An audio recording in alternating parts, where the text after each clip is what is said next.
MP Andrew Bridgen has been suspended from the Conservative Party, but on the face of it, it's not absolutely clear why this is.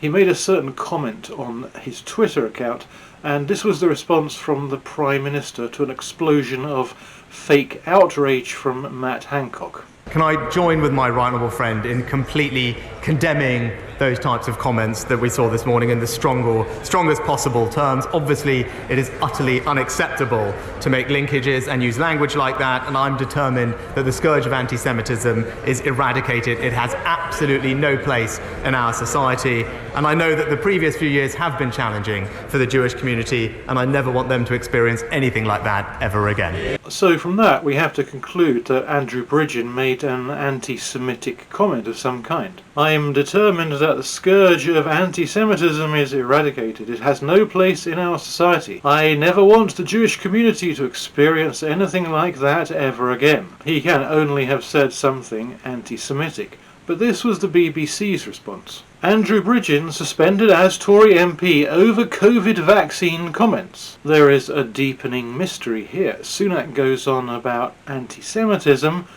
but the BBC says anti-COVID vaccine.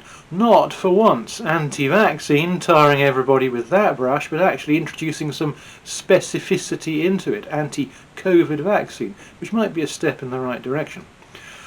And we know that Andrew Bridgen is very much opposed to the COVID vaccine, so that sounds about right from the BBC. So why is Sunak going on about anti-Semitism? This is what Andrew Bridgen said in relation to the COVID vaccine. As one consultant cardiologist said to me, this is the biggest crime against humanity since the Holocaust. So he's comparing what is, in his mind, the scourge of the COVID vaccine rollout to the scourge of the Holocaust. The Holocaust, which killed millions of Jews, was very bad, and to him, the COVID vaccine rollout is also very bad. How is it anti-Jewish to say that killing millions of Jews is very bad? It's not anti-Jewish, it's pro-Jewish.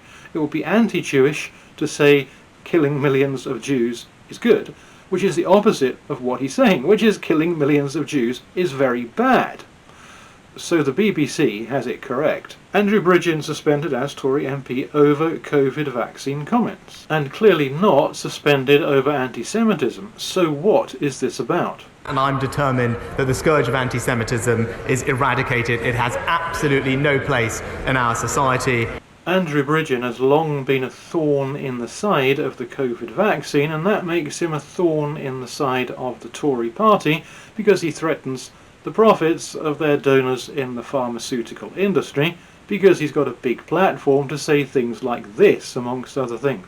The real scandal is that those with a responsibility to patients and scientific integrity, namely doctors, academic institutions and medical journals, collude with the industry for financial gain.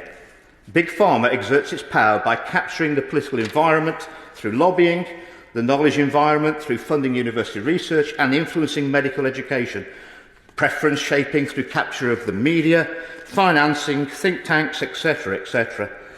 In other words, the PR machinery of pharma excels in subterfuge, engages in smearing and deplatforming those who call out their manipulations. No doubt, Madam Deputy Speaker, they will be very busy this evening.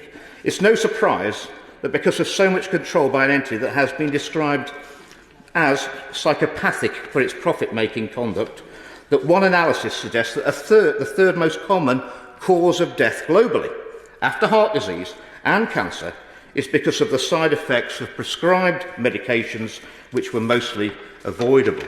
But they can't kick him out for lambasting the COVID vaccine with at least some evidence. Whether it's good or bad evidence, it's at least evidence. They can't kick him out for that, but they can kick him out for anti-Semitism.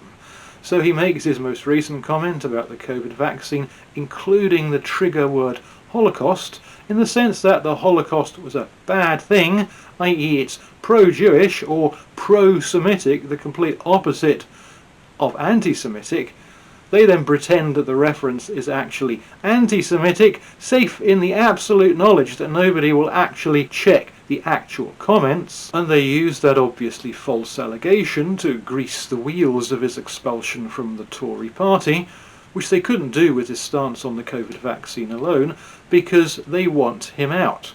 Because he's an anti-Semite? No, obviously not. Because he embarrasses the Tory Party's donors in the pharmaceutical industry, and nothing else.